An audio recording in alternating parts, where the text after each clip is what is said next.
Gikaalarma karon sa Department of Health ang padayong pagsaka sa kaso sa HIV/AIDS. Ilabi na sa dakbayan Sugbo nga nakatala og labing taas nga kaso gawas sa kauluhan. Sayra nato ang detalye pinaagi nining report. Sa data nga gipagawa sa Department of Health Region 7, ang dakbayan sa Sugbo mao'y adunay labing daghang kaso sa HIV/AIDS. Sukad sa Enero hangtod sa Abril 2024, maabot na sa 110 ka mga kaso sa HIV/AIDS ang natala. 25 natala lang sa buwan sa Abril.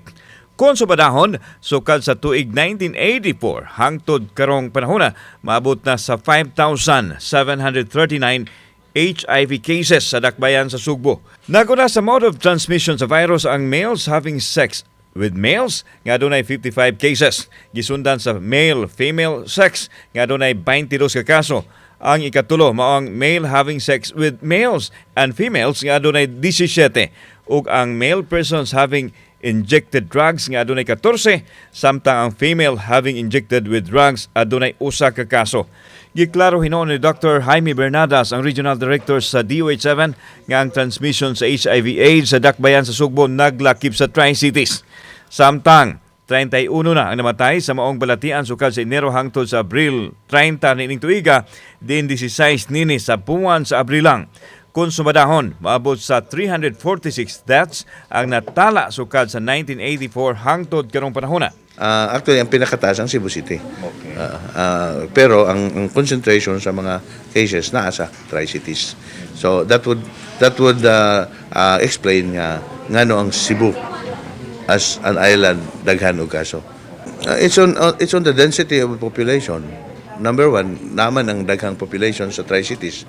Gihimugatan sa Department of Health ang kamatinud-anon sa relasyon ang labing maayong himuon aron malikay sa HIV/AIDS. Apan ugaling matapta na sa virus, ang ngayang hinumduman nga dili pa kini ang katapusan sa tanan sanglit aduna may tambal nga retroviral drugs nga mainom sa mga persons living with HIV. Mamahimong magpuyo nga normal ug malugwayan pang kinabuhi kung mamintinar ang pagtumar sa medication. It should always be an alarm kasi it is a public health concern and it is a disease that is transmitted by actual negligence and unsafe practices. Gidasig usab sa DOH ang mga tawo nga dili makalikay sa paghimo og butang nga dili siguradong luwas nga magpahiling aron masayran kung positive sa ingon mahatagan og dinalian nga intervention.